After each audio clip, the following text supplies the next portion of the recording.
Assalamualaikum warahmatullahi wabarakatuh. Perkenalkan, kami dari kelompok 5. Di sini kami akan menjelaskan mengenai pengisian dari tabulasi dan juga basis data.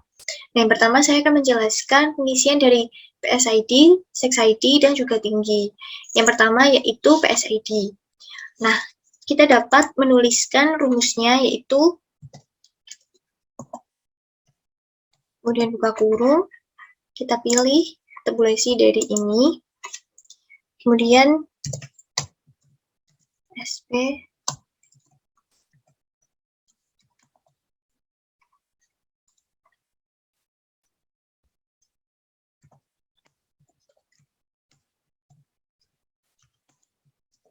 lalu kita enter. Setelah itu tinggal kita tarik ke bawah.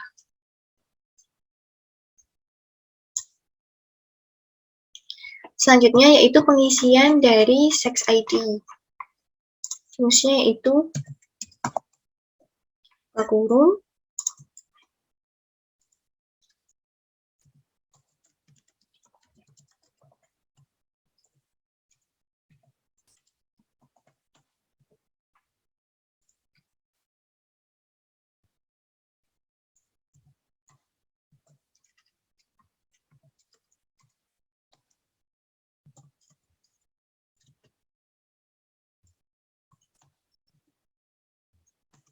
lalu kita enter. Setelah itu, sama seperti sebelumnya, kita tarik garis ke bawah. Yang terakhir yaitu pengisian dari data tinggi.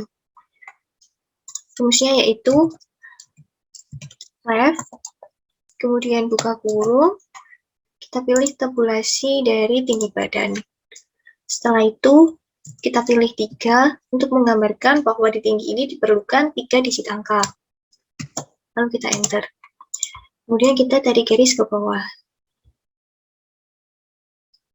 Nah, untuk pengisian data selanjutnya akan dijelaskan oleh rekan saya. Selanjutnya saya akan menjelaskan mengenai berat, stat ID, dan juga kabupaten atau kota ID. Yang pertama yaitu berat. Untuk mengisi data di berat, kita menggunakan rumus left, dan menuliskan sama dengan buka kurung. Nah, ini sudah muncul rumusnya, teks, koma, charge. Untuk teksnya kita ambil yang tabulasi sini, lalu koma, kita isi angka 2, karena dalam berat ini kita membutuhkan 2 digit angka. Lalu enter, ini sudah muncul, ditarik ke bawah.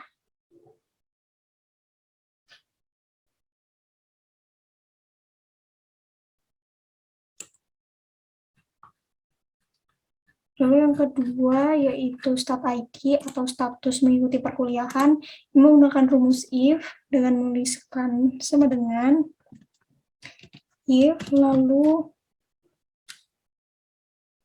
masukkan data untuk rumus logical test, value if true, dan value if false. Kita pilih dulu datanya sama dengan ketik baru untuk kode 0, lalu if, pilih lagi sama dengan tulis ulang untuk kode 1, lalu bisa dan tutup kurung. Nah, ini untuk 0 itu berarti statusnya baru, dan untuk 1 itu mengulang. Tarik ke bawah.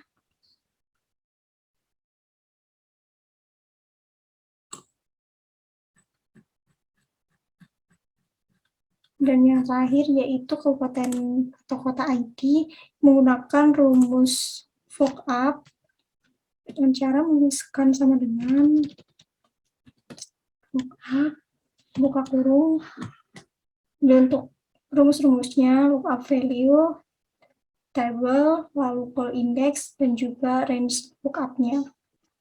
Jadi ini kita ke tabulasi, lalu pilih yang kabupaten atau kota ini, lalu koma, kita ke sheet kabupaten atau kota. Ini kita blok dan geser ke bawah.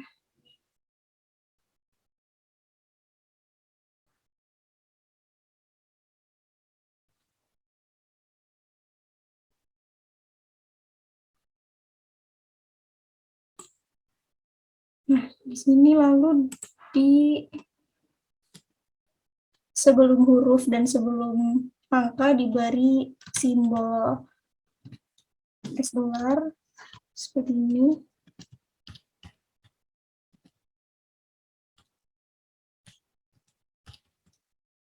Lalu koma 2, karena ini dalam sheet kabupaten atau kota ID ini menggunakan 2 kolom.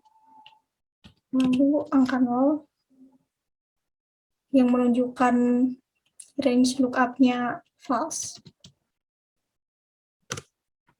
Nah, ini kodenya sudah muncul, tinggal ditarik ke bawah.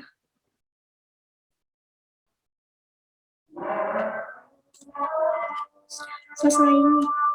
Baik, di sini saya akan mentabulasikan data yang pertama, yang provinsi ID, kita menggunakan rumus VLOOKUP. Caranya itu sama dengan VLOOKUP, dalam kurung, kita masuk ke sheet tabulasi di bagian yang provinsi ini, lalu kita koma, lalu kita masuk ke sheet provinsi ID dan blok semuanya, lalu kita kunci agar tidak berubah dengan menggunakan simbol ini.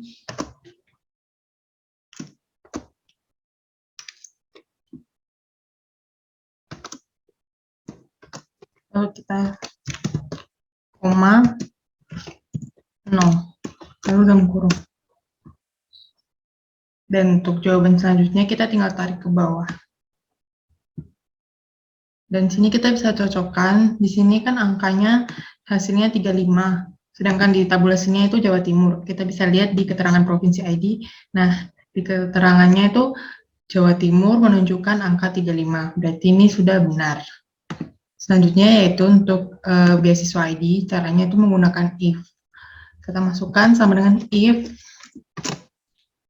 lalu kita masuk ke sheet tabulasi di bagian penerima beasiswa, lalu kita sama dengan tidak,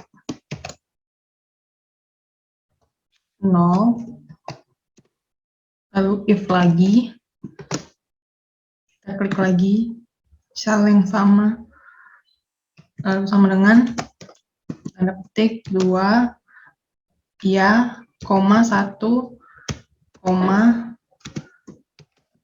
salah, kurung tutupnya 2 kali.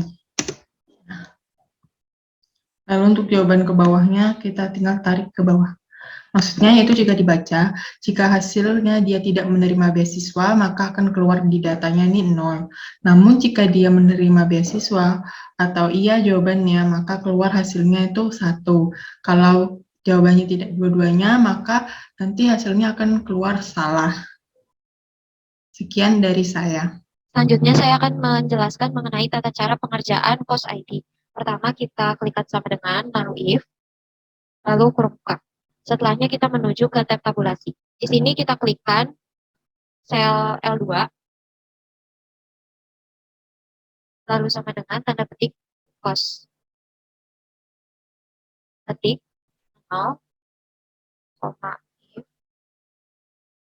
kurung buka. Kita klikkan lagi tabulasi L2, sama dengan ketik kontrak,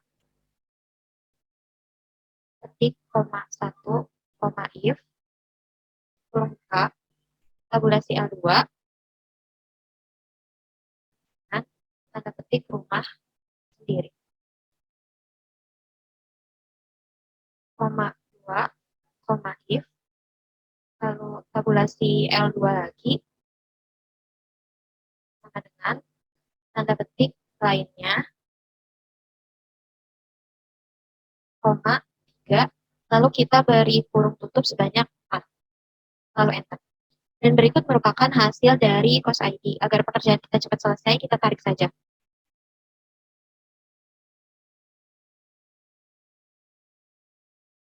Dan berikut merupakan hasil dari pengerjaan course ID. Nah, apabila terdapat hasil yang salah seperti ini, berarti mahasiswa tersebut tidak tinggal di kategori yang sudah kita rumuskan tadi. Nah, untuk angka 0 sendiri berarti mahasiswa tersebut tinggal di kos. Untuk kategori 1 berarti mahasiswa tersebut tinggal di kontrakan. Untuk kategori 2 mahasiswa tersebut tinggal di rumah sendiri. Dan untuk kategori 3 mahasiswa tersebut tinggal di kategori lainnya. Selanjutnya kita akan mengerjakan yang kendaraan ID. Nah, langkahnya adalah kita ketikkan sama dengan, lalu if, kurung buka, dan kita menuju ke tab tabulasi. Di sini kita klikkan yang sel F2, lalu sama dengan motor, tanda petik, koma 0, koma if, kurung buka, tabulasi lagi yang F2,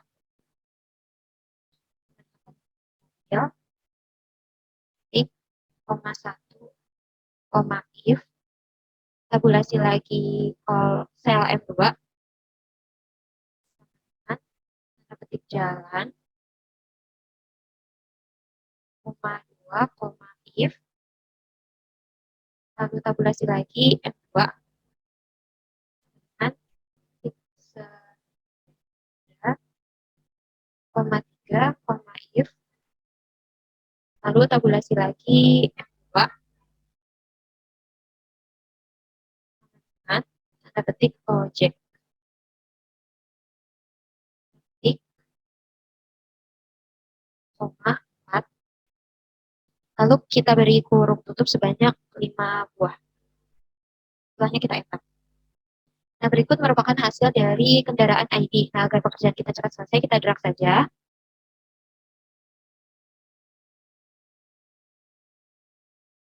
Dan berikut merupakan hasil dari keseluruhan data kendaraan ID. Nah, bisa dilihat untuk angka 0 sendiri berarti mengartikan bahwa mahasiswa tersebut memiliki kendaraan motor. Untuk angka 1 itu mengartikan bahwa mahasiswa tersebut bolak-balik kampus menggunakan mobil. Untuk angka 2 mengartikan bahwa mahasiswa tersebut bolak-balik kampus menggunakan dengan berjalan kaki. Dan untuk kategori 3 menandakan bahwa mahasiswa tersebut menggunakan transportasi sepeda. Dan untuk angka 4 menandakan bahwa mahasiswa tersebut bertransportasi dengan menggunakan ojek. Baik, di sini saya akan mengisi bagian uang ID atau uang bulan mahasiswa dan IPK. Yang pertama kita akan mengisi uang ID atau uang bulanan. Di sini kita menggunakan 4 tanda untuk menggambarkan besaran uang bulanan yang diterima mahasiswa. Yang pertama kita menggunakan angka 0 untuk penggambaran uang bulanan diterima kurang dari 1 juta. Kemudian yang kedua ada angka 1 yang digunakan untuk menggambarkan rentang uang bulanan 1 hingga 1,5 juta. Kemudian ada angka 2 yang kita gunakan untuk besaran uang bulanan 1,5 hingga 2 juta. Kemudian ada angka 3 yang digunakan untuk rentang uang bulanan lebih dari 2,5 juta. Dan yang terakhir angka 4 untuk uang bulanan yang tidak masuk ke dalam rentang sebelumnya.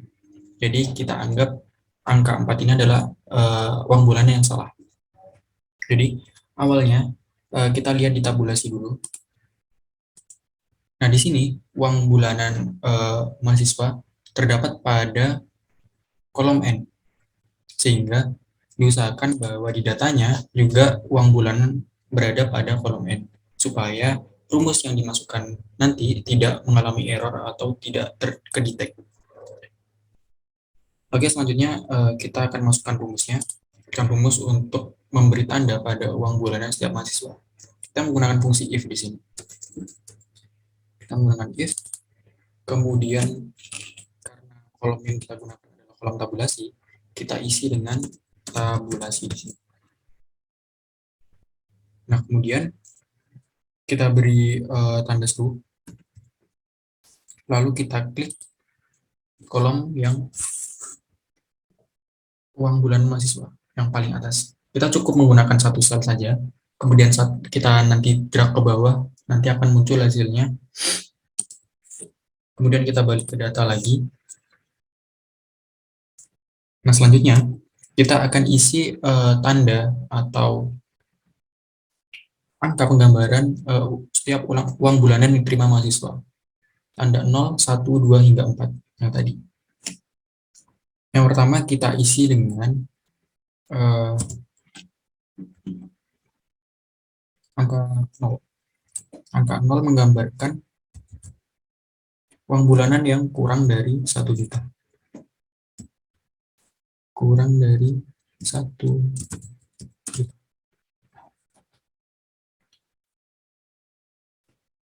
Kita beri tanda petik lagi di sini. Kemudian kita beri koma. Selanjutnya,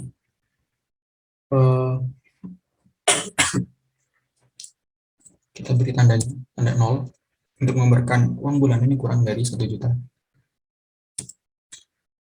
Kemudian selanjutnya, kita masuk ke fungsi if lagi untuk penggambaran uang bulanan selanjutnya, yaitu yang angka 1. Kita ulangi seperti awal tadi. Kita di sini. Ini ada seru.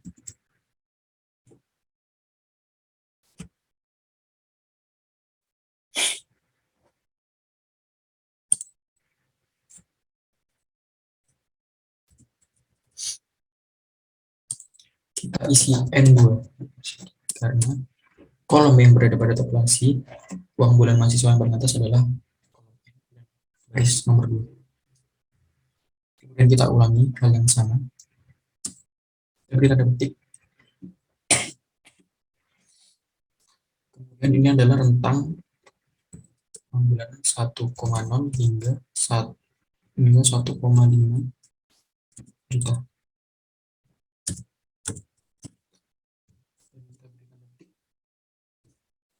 Kemudian 1 angkanya untuk menggambarkan uang bulanan 1 hingga 1,5 juta. Kemudian kita selanjutnya masuk ke dalam if lagi. Nah, itu dilakukan terus hingga angka 4 atau yang menunjukkan uang bulanan salah atau tidak ada rentang di uang bulanan yang sebelumnya untuk menulis rumusnya. Nah, seperti ini. Nanti. Angka 4 untuk penggambaran uang bulanan yang salah atau tidak masuk ke dalam rentang-rentang yang sebelumnya. Kemudian kita enter. Jika sudah begini kita enter. Nah, maka akan muncul di sini tanda di mahasiswa yang pertama. Mahasiswa yang pertama ini menggambarkan tanda 1 yang dimana uang bulanan yang diterima oleh mahasiswa yang pertama ini adalah berkisar antara 1 hingga 1,5 juta. Nah, setelah itu kita drag ke bawah. Kita drag hingga mahasiswa yang terakhir. Nah, di sini akan muncul tanda-tanda yang menggambarkan uang bulanan mahasiswa. Baik untuk uang ID atau LKOS atau uang bulanan mahasiswa kita sudah selesai. Selanjutnya kita masuk ke dalam IPK. Nah, IPK di sini kita menggunakan rumus. Nah, kita lihat dulu di tabulasi. IPK di sini berada pada kolom O. Dan yang pertama ini berada pada kolom O dan baris 2. Sehingga kita menggunakan rumus tabulasi di sini.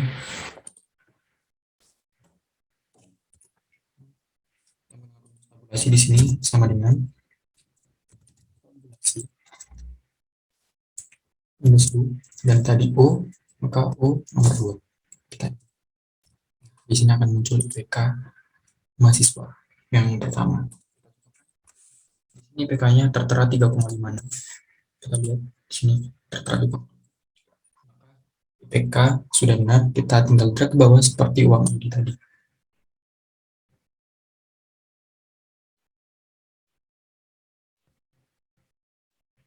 Cukup panjang ya. Nah, ini adalah mahasiswa yang terakhir. Nah, di sini kita akan dapat mengetahui IPK yang diterima oleh seluruh mahasiswa melalui rumus tabulasi tadi. Mungkin sekian dari kelompok kami. Kurang lebihnya kami maaf. Wassalamualaikum warahmatullahi wabarakatuh. Semoga bermanfaat.